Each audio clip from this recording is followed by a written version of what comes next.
seperti di poin dari kemajuan paham sama umur.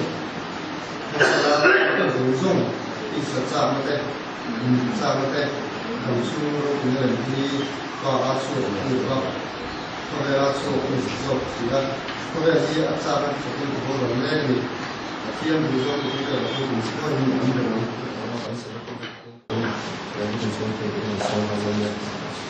Tim Felliwship maka kita ada dua kita buka dulu nih, itu nama kita Tim Felliwship ada dari kita ada executive committee yang sampai ada komisi sudah halak nak ane dengan dia karena kalau dia buka hal yang tak terlalu banyak, tapi itu nak proses Ini sport, sekarang sport bicara macam ni, kita orang menjual sport seperti itu. Macam tu, job ini orang ni. Kita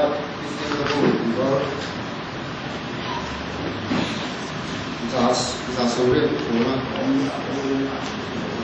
ansang jual, konseptif, solusi semacam itu.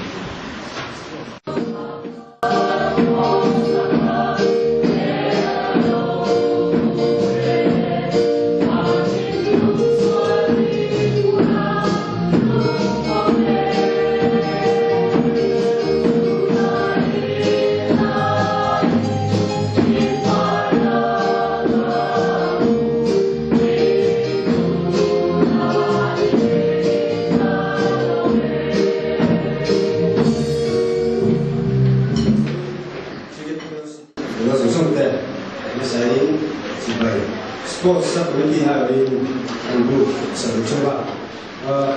Ini sombi, pada Februari ini sobat kuas juga besar. Dah sering macam ni, parti kau di rumah. TKP berfikir ini sport seperti ini. Abis meeting ni dia kenyataan, tu dia menjual lah. Dan sesuatu kita tidak main tangan. Sebab itu boleh main soal ramai lah. Ini grup tim seleksi itu, itu aku pilih. Itu cukup siapa orang yang jual sesuatu kan yang. Itu dia pakatlah sport dengan tu. Sebab dia misalnya sebuah ini juga sport di indoor dan outdoor apa depend di set ini. Apabila sport itu lebih outdoor sport. Soibu kan itu October's outdoor sport hi dison di pakat bawa sani sobat gua ninga di outdoor permisi ada dulu itu dison di patu mar sani sobat gua jadi ada isen jadi ya amratan dia pegang dua film kan harus tadi abu kita lebih biar masa isen jadi tujuan Driver asal kerja, buat kerja, sendok kerja, buat pilih basic kerja, kan soalnya. Jadi macam buat playground lah, sport hill, ini semua dipakai. Mar, sahaja semua ini ani, kalau tidak kocan, ani tu, kajian, outdoor sport, ini doa. Holiday dia, kerja tampil yang kalau tur pun kayak semua, jadi tur pun sport seperti itu, tadi nak guna saya. Holiday na, filter doa sport ani doa ni. Aduna ini sport kickoff di so pasari. Bawa ka sani so pakua. TKP Felliwship program. Leise ya. Kickoff tu ni satu dia. Kalau bapis dari mereka ini Vice President seluruh mereka luar tadi. Jadi dia ni kickoff kan ni doa. Ini mungkin Ủa quý khúc mày ạ Cái gì sẽ đây thì cô Nó thiền luật là cái tài này các liền tìm mày ạ Nó xuống các thì tổ tổng mày ạ Còn văn thiền này Nó sẽ xuống cái gì Bây giờ hiện anh cũng sẽ nó sẽ cộng mày ạ Mà rồi chứ cái gì ạ Cái gì này Anh con thằng rồi bà Cái biêu xí lắm bằng program này cái gì Cho nên bà cái này anh ta luật khúc mày ạ Cái con này sẽ là dan siap tu pun kita untuk panai siap, tapi tadi nak orang lo. Apabila sport items, tu sang ni so ko this sport at starting the set yan ya na chuan group member ka chat hi sport item padang ni jodi top wena ti indoor outdoor ni be do ni outdoor game item hian item sa hian in montepe mix runner is there inside glacia second is there balloon glacia balloon race there in boiba Malaysia dan circle ball volleyball football Jembatan volleyball ada pada Malaysia kan itu ni. Outdoor game items tu teh not sure. Med race Chinese Malaysia med personsung dan med race Asian above 70 below 70 kg ini ya. Tic-tac-toe last man standing. Bagaimana? Outdoor sport items in search di luar ini ya. Football ada tanggal kita ada punya tanggal punya ini ya. Volleyball ada punya balan dulu dia ada lalu Malaysia ni. Imotepe ka hian lo ki ma chin sa le dulan tan boye isai ta si ka hian ta ke ro lu ale puai stir me mo ya ibalu ta si ka puai balan ge na le dulan tan boye in koi ba dulan tan sa le dulan ki ma chin sa sa ka ko hian puai stir me mo ya le ka ba lu ki te ro ni sport items rules siam chu sa ni soi ho ka ni ya rules in sa ten有多是啦，有抓是啦，就是sponsor 今天啊，有跟 sponsor 会议的，贴后没啦的呀，你上了嘛对，看贴后不噶，对啦，现在没干了没，看波干了嘛，所以说那 sponsor 不是今天啊，这干的话，阿不是不会说比干大了，不把它回来有那，kick-off 跟你说那对，所以看波上的多呢，干什么呢？发生的有多呢？这个是上一水后你啊，个我们民族啊，什么呢？你那个大家手通的，人家大家什么？每次你拉你呀，不是么做的嘞？个人不会说你不是那很累的你那里，个人不是那个，你知道这么多了，你做了问题，人家不会做了问题，他一说做那全没么呀？个你不是弄不对呀？阿妈老师，你不是他很累的你，他写出来的，说什么做的你啊？安排大罗你说没累拉你呀？不管老给他，不管给没做法，大那了你说，按照建的这个，对不？按照这个说的话，按照那个，我这个就上水碰他那里呀，大家水后你录音。Kemudian jual top medal tadi ranking sistem kalau kui set jadi ya kan di buat kan tu ada macam kan kau pernah ya kita kan jual gold system tadi system total numbers of gold kita tak cina gold akal gold bukan berapa nak dia kan kita silver, kau insan jual silver, betul?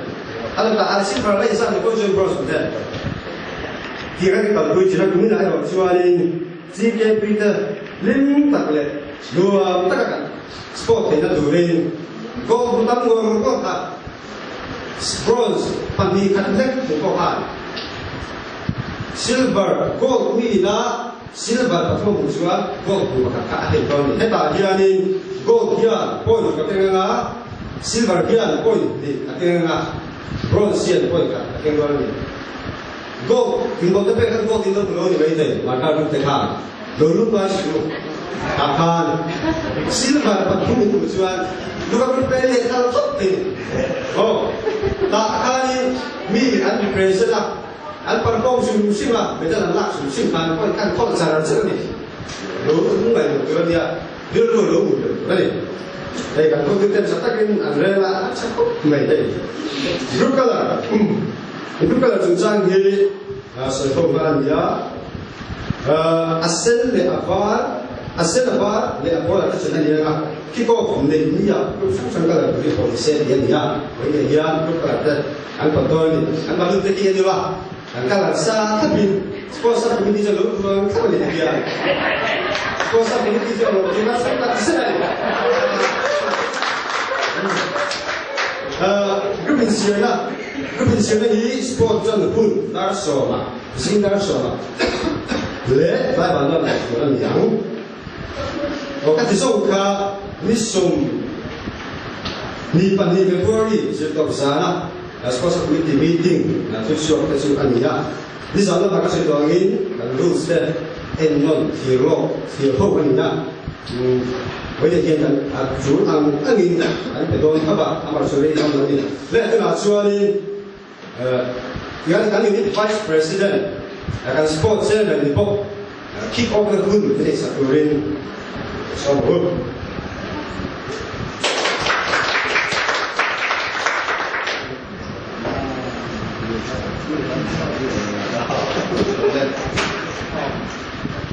sport là các thể dục hoạt động các thể dục trong các đó thực hành để xuân các thể dục trong ba được phát triển các thể dục trong ba harus jangka tinggi loh pak. Kampung loh kan sampai.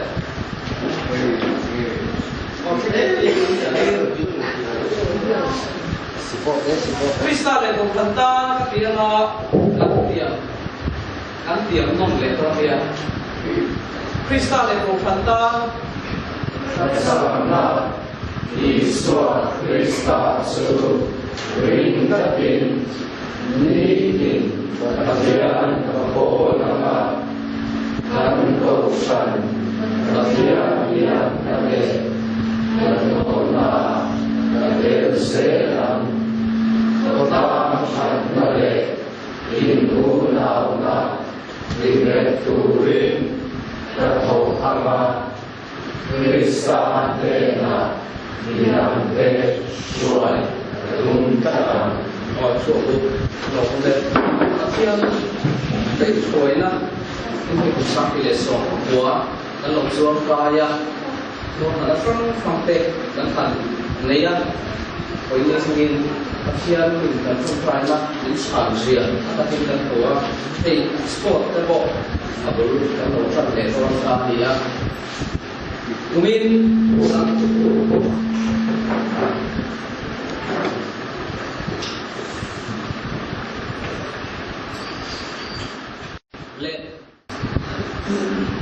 di salit Sarawak, Ronggona Poma inti sakna problem sport film tak lalu di Vietnam, long takin bahune.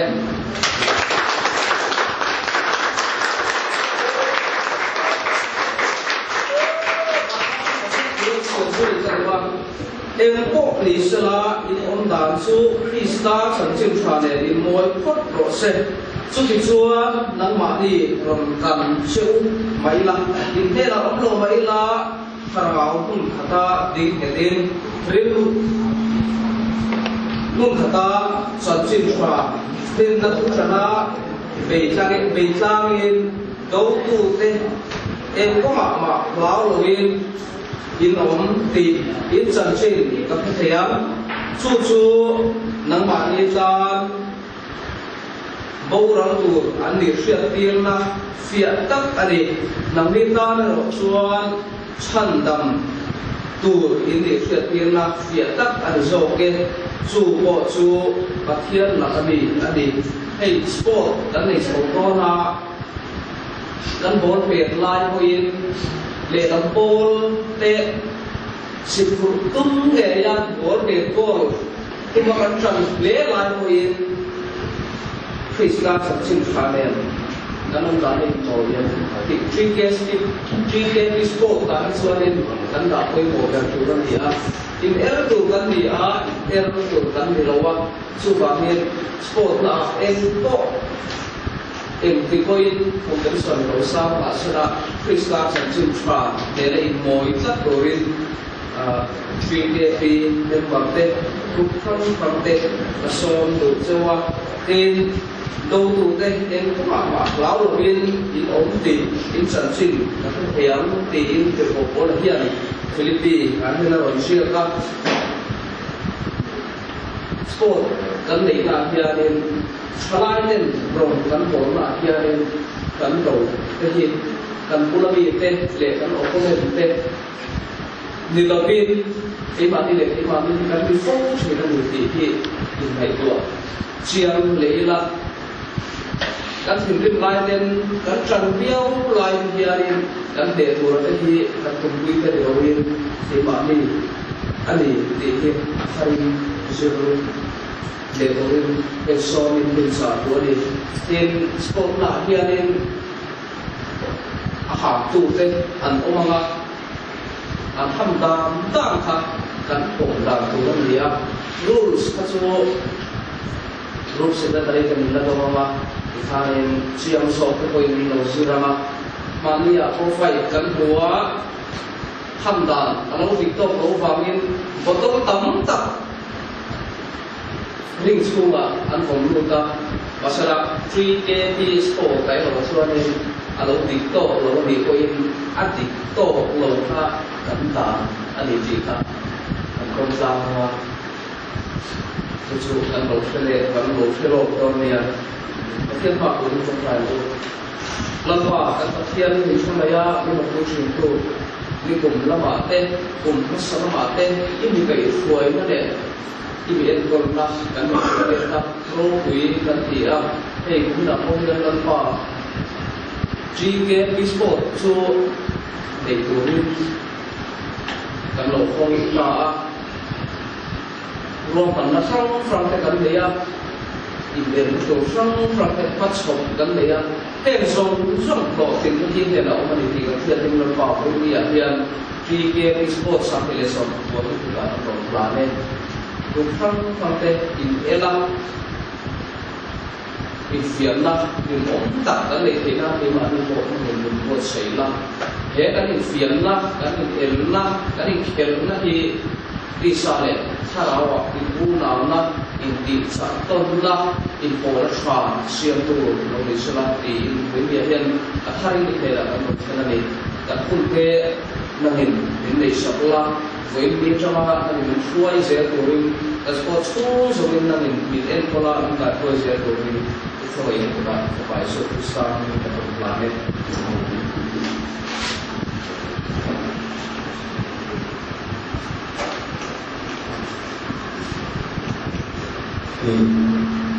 Tuhan sama sampai dalam.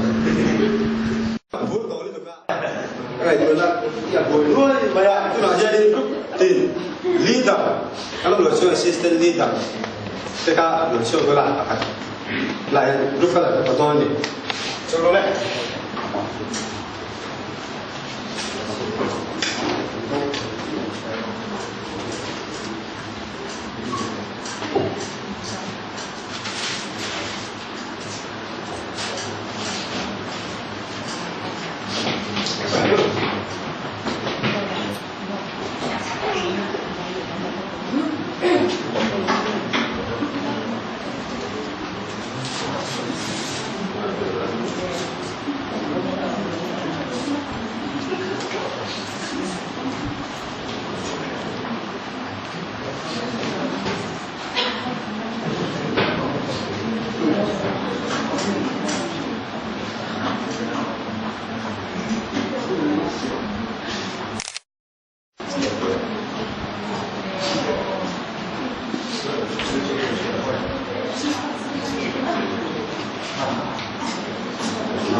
Mataya blue color, marka white, luka red. Ani kalau gula ini champion. Tubin talk show kau di tiran tiran, mati blue color. Kalau sang gula dia, hela ini lo cukup doni. Leh, cukup leh.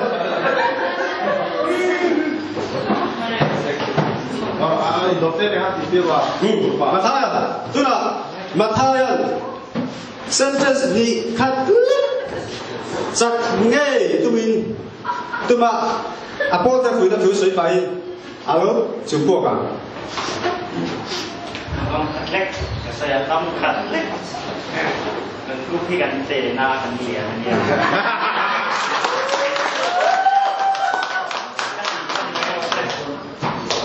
Kalau ni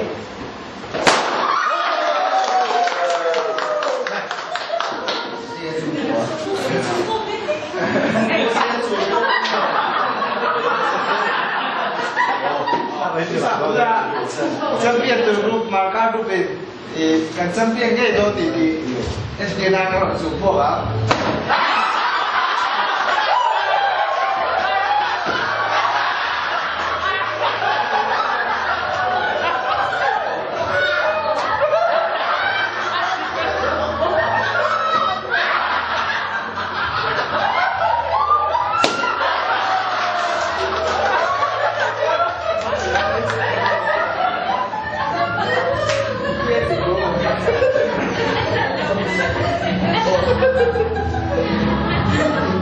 Somni makan bangka tarik somni makan sport kan itu rakan lu kalau teka apa yang baru kan pula jual champion ni ya kan tu manga kan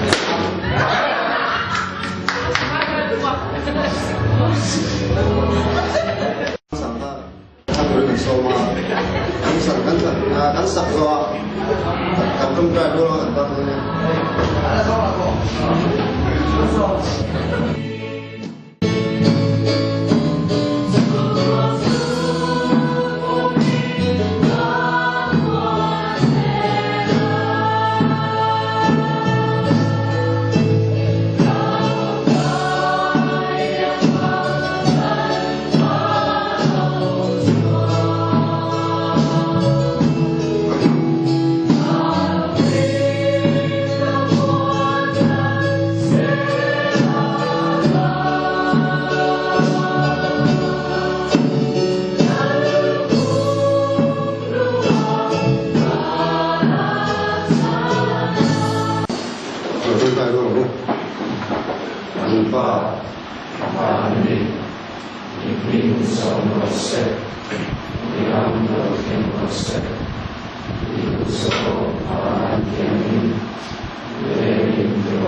Suara